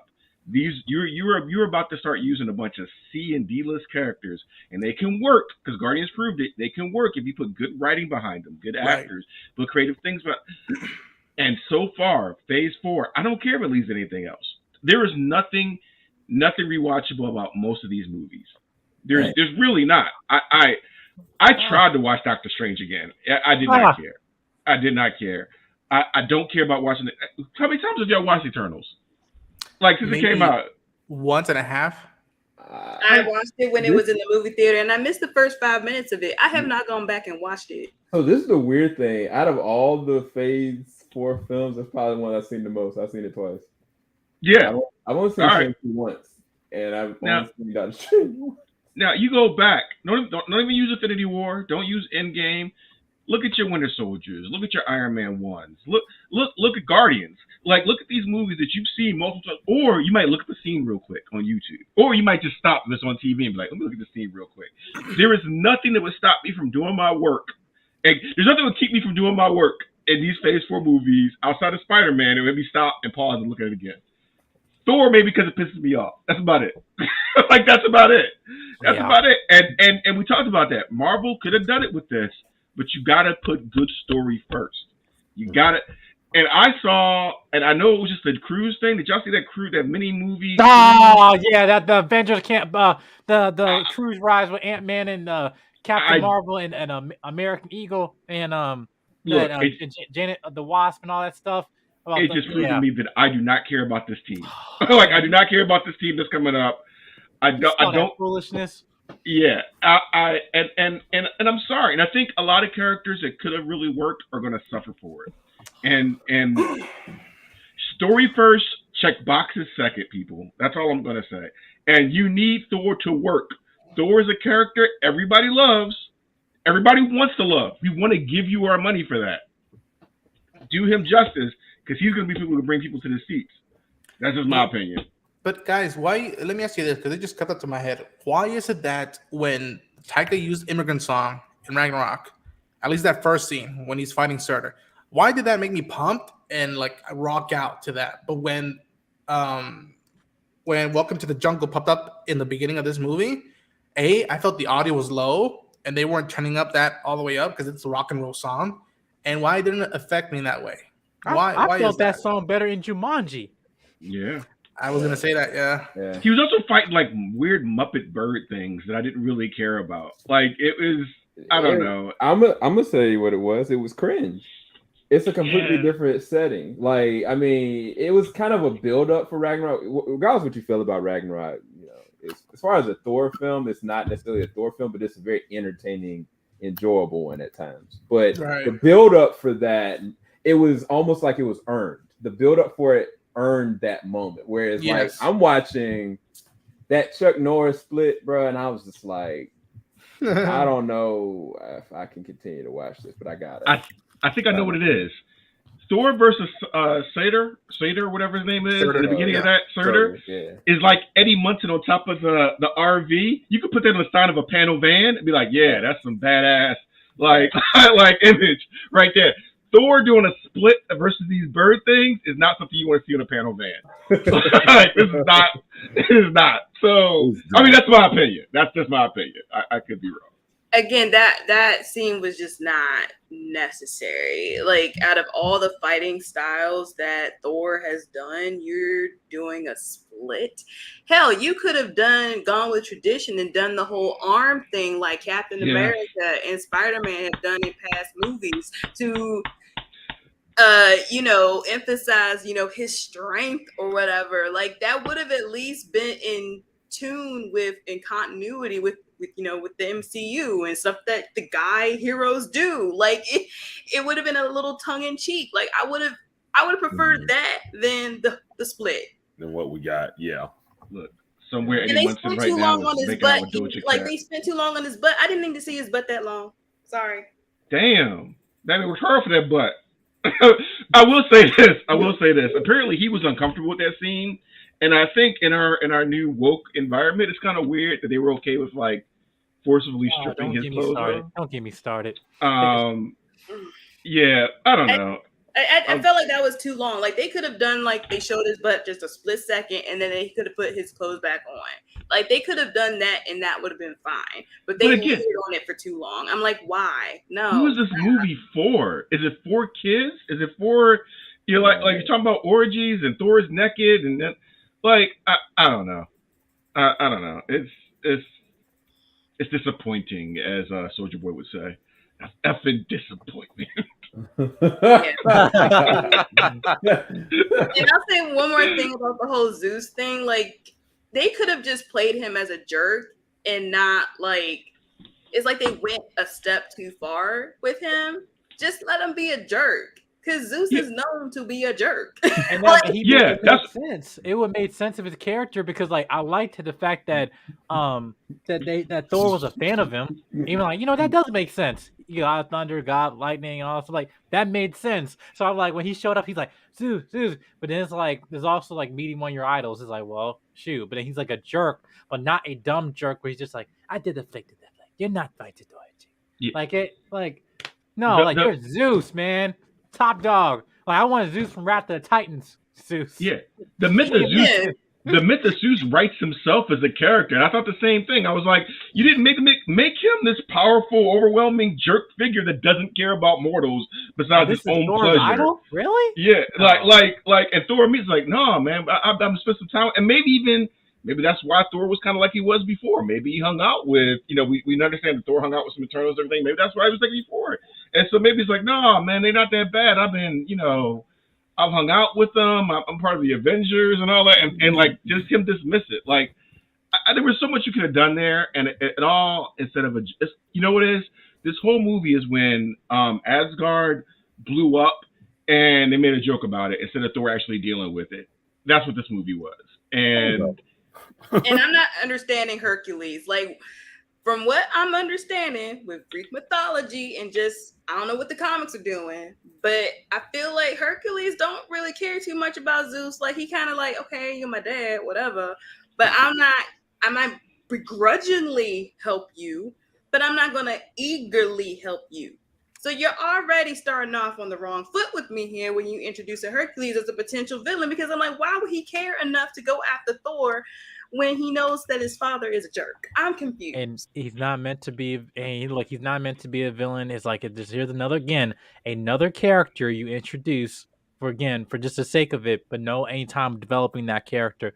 So Thor has been butting heads with Hercules for the longest time in the comics. He butt heads with Hulk a lot of times too, but as of like, it's almost like anytime like when you see the Thing and the Hulk always in the same like comic panel, they always fighting each other, because they're the same. Like the Hulk was based off of the Thing, so it's like so again, it's like they're just put as like, well, we're two opposing gods and everything like that, supposed to fight each other, but they're allies, like, but they're almost like frenemies, but again, with the actor they picked, I'm like, size, built, again, even that shot of him just when he got up, I'm like, it looks CG. It just looks CGI to me. Like that's not real muscles. Like, man, has the MCU become the X-Men franchise where they're just throwing in names, characters, and nobody really cares about like? They keep recasting Jubilee 3 times. I That's I am now scared about X-Men because just based on Phase 4 right now, I am concerned because if they don't do X-Men right, I'm not going to be happy because you got characters that are well loved by everyone. Everyone has watched the 90s cartoon. So are you kidding me? If you don't get it right, I'm concerned. I am very concerned. See, I'm wondering if right now they're just kind of wasting our time until they figure out what they want to do with the multiverse. Because they keep doing this thing where it's like, oh, we thought we were going to get the multiverse back during WandaVision. Oh, we thought we were going to get it at some point in Loki. And oh, we thought we were going to get it in Spider-Man. And oh, we thought we were going to get it in Multiverse of Madness. And they keep screwing around with us. And the thing is, it's kind of split us into factions because there's half of us that are like, we're tired of waiting on this. And then there's half of us that are like, y'all just don't see the full story and Devil's what they're advocate. doing. Y'all just don't understand what they're on their way to. And it's like, no, we don't, because what they're doing is dumb. Right. And it's kind of just getting old. And I think y'all are right what you said about about the X-Men thing. Like, okay, is this going to be one of those things where y'all just constantly troll people like, oh, look, it's a British juggernaut, like, like it feels more like confusion than anything else. And I appreciate the fact that Marvel is trying to do this thing where it's like, look, we're giving these up and coming directors a chance to do their own thing, but doing your own thing isn't what the MCU is known for. It's known for its coherence. It's known for telling a long extension of a story, not setting up plot holes that undo everything that we've already learned before. Yeah, that was one thing I was gonna bring up finally is there's a lot of, how like back in the day MCU they would introduce a new character out of nowhere, right? And lately they've had like big names. I think with Doctor Strange, of course, they had John Krasinski, show up as Mr. Fantastic. Whether or not he's going to be recasted or not, I don't know. Having Patrick Stewart back. And then now there's like rumors that, Terry Edgerton could possibly be Wolverine, which I think would be really dope. I think That'd be he'd really a dope. good That'd be Wolverine. really dope. Yeah. But it's kind of like weird because back when they started doing things like this, I was really excited. I was like, oh, wow, who's coming up next? Oh, wow, who are they playing? Oh, wow, this is going to be interesting, right? Honestly, since Mahershala was casted as Blade, that's the last actor that I've actually been excited to see what's going to happen. I've not been excited since any of these random characters just popping in, regardless of the actor or not. And I think it's more so about the presentation of how Phase 4 has been.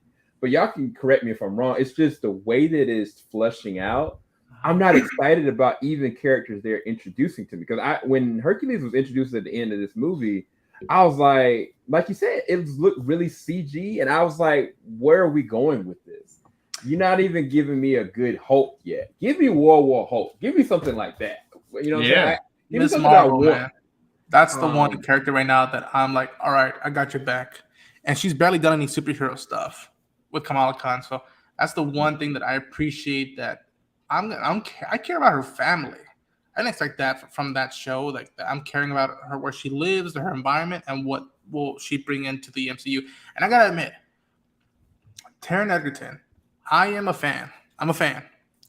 But as much as Wolverine is my favorite Marvel character, I think they should stay away from that for a little bit. When you first introduce the X-Men, don't even hint at Wolverine. Wait for that. Make sure that the X-Men is about this team. It's about this group of characters and how they're working together in a very bigotry-filled world. But do you think that they blew their shot with that, though? I don't mean to cut you off, but do you think they blew their shot with that with Doctor Strange, though? Because the whole point to me, Multiverse of Madness was an opportunity to show a change in causality, a change in the universe, that now X-Men exists. Because how have X-Men or mutants have been existing this whole entire time? Because that's one of the things with WandaVision and with Doctor Strange. I was like, okay, this is how you can show how mutants are going to be either one already have existed or are going to be put into the fray. It's logical. And instead, now it's like where the end of Doctor Strange could have ended with Wanda getting the revelation. Yeah, I don't have my children, but I actually do have family. I actually do have an actual lineage that I didn't know about, but they didn't do anything with that. So it's like, yeah, they could, slowly do it, but they're going to lose people, dude. They're going to lose if they don't put Wolverine at the forefront or Jean Grey or somebody at the forefront. It's gonna be rough. You could have done. I'm sorry. Let me say this real quick because I don't want to lose it.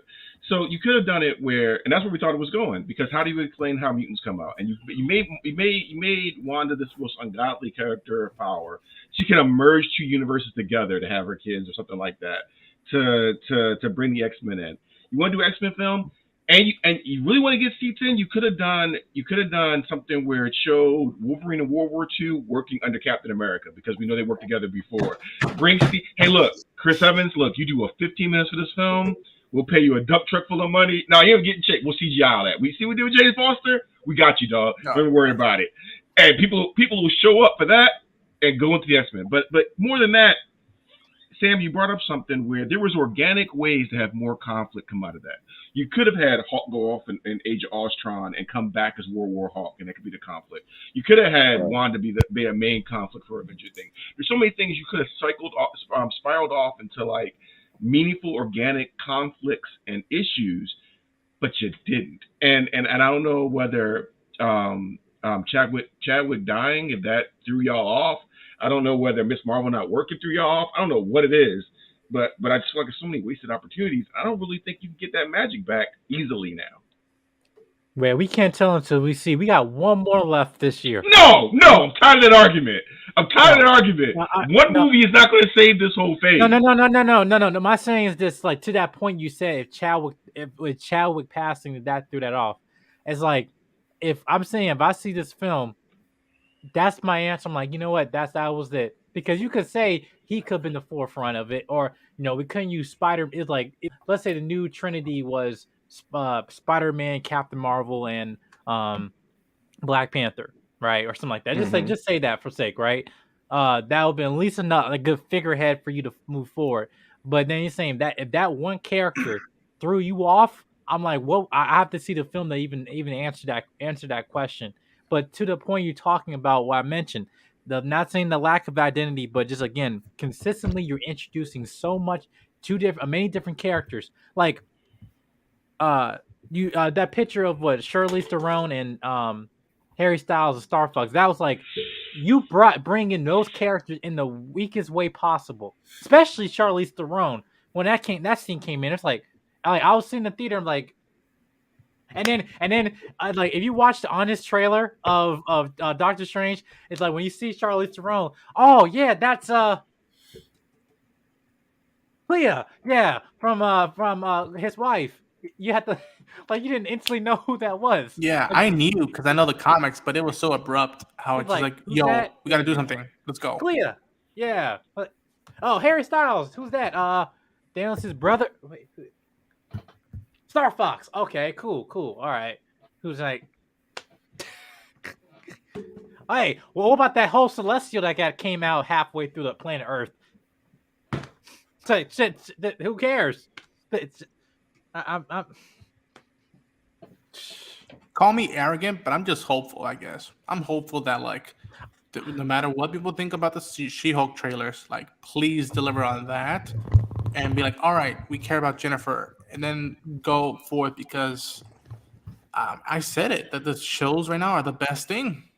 They're the best thing, and not just because they're spending more time with the characters, not just that, it's just that it's more character oriented than plot oriented, and maybe that's, I guess, someone who's a cinephile, not a professional writer, producer, director, but just from the looks of it, after growing up with these movies, the studio, and saying, okay, after unearned earnings, well, yeah, and after like if you put me through 7 weeks of going through depression and grief in WandaVision, clearly that's a foot where it's like, wow, this human being who has abilities went through hell and basically took over a town without permission, and the fact that now she's in the forefront of Avengers, and who, like, I'm surprised no one's brought that up, like, who's, except the one kid in Eternals, like, who's gonna lead the Avengers now? What is his world now? That was a Why- real question. I'm not as knowledgeable as y'all on all films and everything. I'm just an old nerd, I suppose. I just want to do my good movies and my good characters. That's all I want. That's all I want. That's the point. You are it. That's it. You are the target audience they have to get. That's what I'm saying. Like, as much as I can reference comics, like, I should not be playing devil's advocate. Like, well, if you read Thor issue 12, 11, 19, and 1989, like, no. You'll get it. Yeah. No, like, I'm not gonna do that, and that's for me moving out from being a naive Marvel fan to like me being a movie fan. That's being like a critic. Is like when you're watching things, like I use my father as a template because I can explain things to him, and he's like, either he's watching this or he's falling asleep on the couch. Plain and simple. And I'm saying, if you're targeting my mother who doesn't read comics, all this stuff, right? But she watched something that's entertaining. That's how you win, not just because of, we're targeted to Marvel fans who know the issues and all this stuff like that. Well, you subscribe to New Rockstar, right? You understand. Mercy Awesome. No, that's not an excuse. They should target you. And the fact they're making you confused and us, no. I said this in the Doctor Strange review. It may be obvious to y'all what story arc they're trying to do with the little extra endings and everything, but for real, I don't know where they're going. I still don't know where they're going. And I'm at the point where I don't care. I just, and it's like I want to care, but I don't right now. I don't. And I'm the one that you want. I'm the one that's not going to go out there and try and read the comics everywhere which way. Now, I did read Infinity War or Infinity Gauntlet because that was actually interesting. I was like, oh, Thanos, that sounds like an interesting character. Right now, if you told me who these people were, I will not go out and read the comic. You too. It's fascinating how I remember I was at Hall H in 2019 when they put out Black Widow, Shang-Chi, Doctor Strange, And I was excited because like, oh, these cool characters that are not just the past 10 years, but I'm like, where's the direction? Where's the horizon we're supposed to meet? They've said Secret Invasion, and then they're bringing up all these young kids with Young Avengers, and now it's like, where are we going? And I mean, look, we've gone to Lucas level.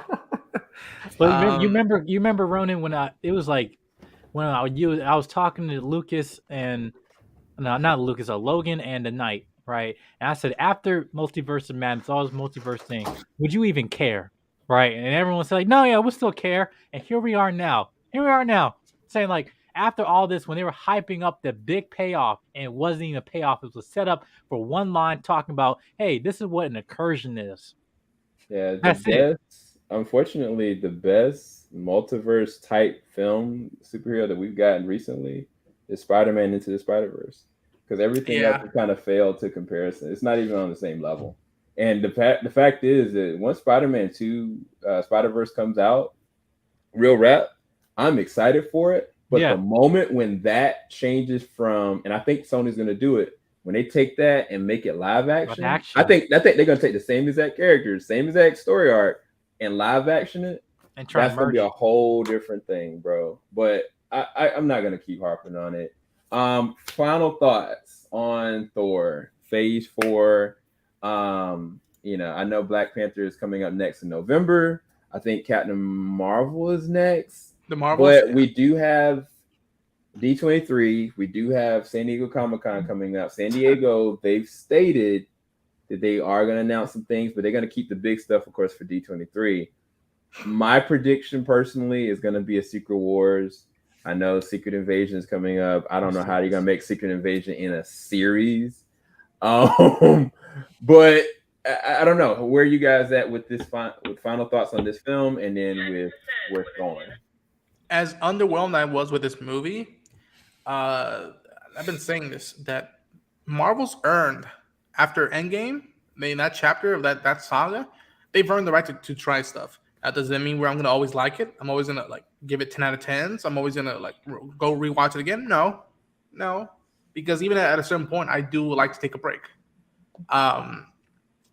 I do hope that's true for Comic-Con and D23. And that's the thing I'm seeing. Like I remember I said that about Shang-Chi and Yelena after their respective movies. I'm like, you know what? Maybe those movies were okay, meh, for me. I'm excited to see them bounce around other characters of the MCU. I'm excited to see how Shang-Chi's going to talk to Sam Wilson. I'm going to see how She-Hulk is going to talk to Kamala, or all of them. So strong continuity. Yeah. So it's a very it's been a little up and down recently, but after Endgame, it doesn't surprise me. If they would have taken a break and then still given us these movies, then that would have been more worried for me. Like, whoa, you took time to take a break from releasing movies, and these are the movies that we're getting after a break of trying to refocus what your roadmap is. Then I would have been more be like, what the heck are they doing? So right now, call me arrogant. I'm hopeful, and we'll see after those two events what vibe they give off, because I remember even down to the wire past few weeks, nobody was sure if Marvel was going to be at Comic-Con. Nobody was sure if they were going to show up or not. And it's like, yo, out of all the times you should, this is the time now. Yeah. This is the time to prep and be like, we've given you puzzles. Some of you might be lost. Some of you might not. That's okay. Here's the roadmap. And that's all we're going to say. We'll see you in a few years. If it wasn't for y'all, I wouldn't have watched this movie till it came out on Disney Plus. and if it's not for y'all, I probably wouldn't watch the next movie till it comes on Disney Plus. Dang. Eternals, I could have waited. I did wait. Flattered, though. I still haven't watched Eternals. Yeah, man. It's all right. You don't need to watch that. Like, so, cool. It's like Eternals, I waited till it came out. I remember thinking, like, man, it's the first time I haven't really want to, like, feel like I needed to see a Marvel movie. I mean, all right. Watching, I was like, I'm glad I saved my money. So Eternals was gone. The only one that was worth seeing in theaters to me was Spider-Man. That was the only one that was worth seeing. But having said that, they leaked everything. That movie, I knew a ton of it going into it, which, everybody, step your game up, Disney and Sony. Like, you're the pillars of the industry and you can't hide stuff. That's Shake my the head. whole movie's on YouTube in different clips, and I've never seen a movie just be like Oh, yeah. aggressively on YouTube, and people Oh, don't even yeah. bother to take it down. That's Yeah. how sad it is. They're like, we're not even gonna bother to take this down. Nobody cares. like nobody cares. So I mean, I'm sorry. You get to experiment, yes. You get some goodwill credits for giving us some stuff, but a whole phase of meh, Nah, I'm good. Wakanda's the next one. Wakanda's the next one. I'm just gonna I'm gonna wait for y'all to tell me it's good, or I'm just gonna wait for it to come out in a month. Man, everybody just looks so defeated. Cheer up, ladies and gentlemen. He don't need fire anymore. I guess I'll go next. I'm not defeated because it's a comic book movie and I got bills to pay. But so this whole time, and y'all can look back on past videos, I've been saying it. I was worried that Marvel kind of went all in when they decided that their first 3 arcs were going to be the Ultimates, right? And that's what they were. They were the Ultimates. You can't, and so I think it's difficult to move forward from that after how epic Endgame was. I mean, Endgame was epic. Even if you didn't like the movie, you can admit, wow, they built this up for over a decade, and man, the payoff was insane. But it's difficult for them to give us that and then say, oh, and there's Shang-Chi. Oh, and there's Miss Marvel. Oh, look, here's the new Hawkeye, and she's running around with the war criminal Hawkeye, right? And that's where I'm at now. I don't really have anything to care about. Like, I remember the first time when we got the first Avengers, how epic that was. And then in the end credit scene of that, we got Thanos. It was like, oh man, this is gonna be insane. But every end credit scene that we've seen in these movies, it's like whatever. And that's where I'm at right now. I'm just like, whatever, because there's nothing that I'm excited about, because it's like, oh, look, here's this movie, wasn't good. Here's this movie, wasn't good. Here's this movie, wasn't good. And it would be fine if they didn't have that opening credit scene that said, hey, this is a chapter in the MCU. It would be fine. But because it's in the MCU, what we want to see is the story that happens next. I don't really care about Thor 4. Honestly, if anything, I want to see what's going on Earth since post, right? And they keep doing this thing like, oh yeah, just wait. We're going to show you. Just wait. We're going to show you. Just wait. We're going to show you. And I'm like, that's cool, but I'm going to wait till it get on Disney Plus, because I'm tired of giving y'all money for these mid-ass movies. And so I just, like I said, I'm not defeated. I just don't care. That's where I'm at. I'm not defeated. I just don't care. I don't know. Who wants to go next? Final thoughts.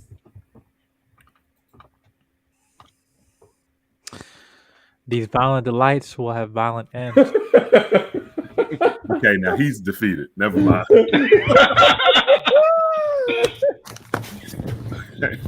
Listen, y'all. Man. I remember the last end credit scene I got really excited for was Venom, Let There Be Carnage. When, you thought Tom Hardy got transported in the MCU. That was one, and I saw the whole crowd just like, oh my God, what's happening? And then we saw the payoff of that, even though Spider-Man No Way Home was still, to me, a good movie. After that, every end credit scene just, no. You're right. You know what? Listen, and it's like, I'm going to, I'll have my hologram up in Mars. Everyone think I'm gone, but really, I'm just messing with my black woman and I'm just hiding up in Tulsa, Oklahoma. And then I'm just That's what it is. I'm making a Dr. Manhattan just like peace. I'm not. Yeah, I don't think I'm defeated. It just I'm tired. Like I think also because of last night when we watched Thor, like we had a conversation like what audience they're targeting, in terms of, and I had to like it hurt my feelings like realizing that it's not like I'm about to be 24. I remember I went to see the first Avengers and the first Iron Man. I was 9 years old, and I'm just like I'm just like with this. I'm just want to have that moment again. Like, hey, let's see where we can go with the storyline. And then now when they're using characters that mean a lot to me, and then just like they're accepting mediocrity as a standard now, and then they're telling us as fans, yeah, be complacent. No, I don't accept that. So I'm just hoping like we can see a turn and everything, but it just. I don't know. I'm just like I'm about to have some hairs, like gray hairs coming. I already have 3. I found 3. I need more coming soon. But they just you 24-year-old young. Don't be talking about no gray hair. No, I'm joking. No, but real talk. I'm 35 and bald, so I don't really want to hear about your gray hair problems. Look. Like, listen, my back hurts. Like, oh no! Like things are like, and also I had a moment here. I went to the theater, and this is how it got different for me and Jay King, right? Friend, like I went to the theater with.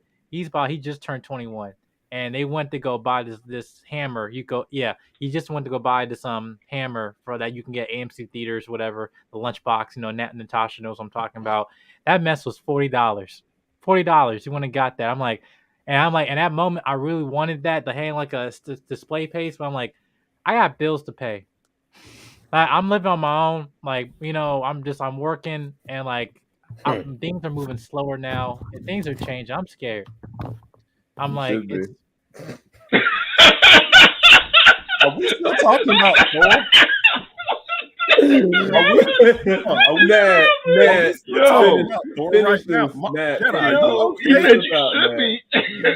No, bro. No, Matt. Can we pray for Mike? Yeah, I need a little uplifting. It's gonna be all right, man. 2024 is rough. 24 is rough. 24 is rough. It's gonna get better. It's gonna get better. You'll be all right. No. We were all there. We were all there. Look, we still talking about Thor, right? No, I think when you talk about some life lessons, I got stuff to complain about too. I got one arm. I think we should. I wasn't in a car accident. I reached up the wrong time.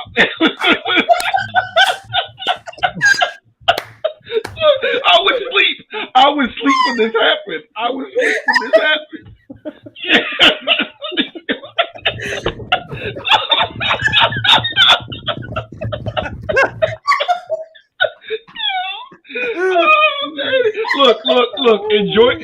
Enjoy your health, your youth, and the struggle while you can.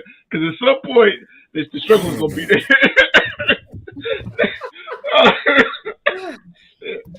Oh my gosh! Oh yeah, this movie hit Mike in a different way. Oh yeah. Mortality. Start getting winded from playing video games.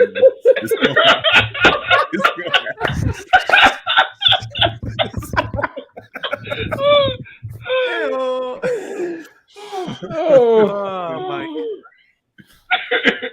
Oh man.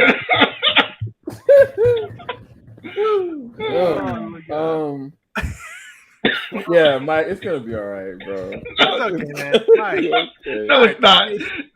We all like Jane Foster one day. No. I feel for my man because he started out talking about Thor. Next thing you know, Jedi was like, I'm here by myself. I got bills to pay. I don't know, man. I literally just sat down and I was just hearing Mike from the speakers. I went, "Yo, I should go hug him right now. Where is it, Mike? Where are you?" DMV, bro. DMV. Okay. Oh man, I needed that.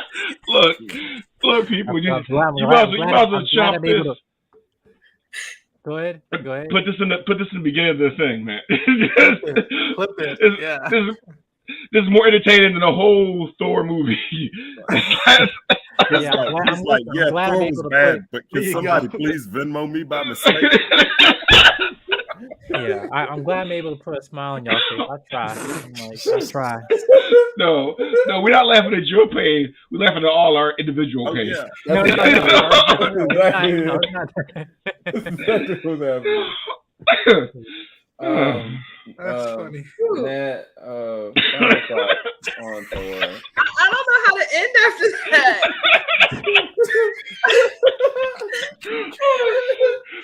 I wanted to thoroughly enjoy this new Thor movie, and it was just meth for me. Unfortunately, I wanted to like it like so hard, but it just didn't work. There's too many issues for me to really like say, oh, it's a great movie. But I want to be hopeful, but at the same time, I've been disappointed with this phase so far. So I don't know what to think now. I don't know what to think. I appreciate you're at least not going on a terrorist about like just putting up videos, be like, this is why Feige should be thrown out of Disney. This is why you should fire everybody and just reboot it. Just give it to Dave Filoni and Jon Favreau. I appreciate you not going that route because I could easily smell, not even look at the videos on YouTube, just smell that vibe going across the internet. So I mean, the people defending Thor right now are already talking about, well, what about DC? They already do. No, I'm just like they out here. I just want them together. I just want them to really take our criticisms because we want Marvel to be successful. It's not like we don't want it to, but we have concerns, and they're legitimate concerns. So yeah, hopefully they'll take that into consideration. But because they got old, okay, I'm not going to go there. It was a whole nother conversation. But yeah, Thor wasn't it. It could have been way better. We've told y'all how it could have been way better. And I'm sure other reviewers have said how it could have been way better. Oh yeah. So yeah, I wish it was on a more happy note, but I feel like Mike's was at least more funny. I feel good. No, I feel good. I don't know about the rest of you. I'm just gonna say this has been amazing. You guys have been amazing hosts. Any of you guys that are out there feeling like Mike right now, just remember this. You are loved. No. It's gonna be okay. I promise. It's gonna be all right. This is the third act. This is the third act we wanted. Falling out the top of the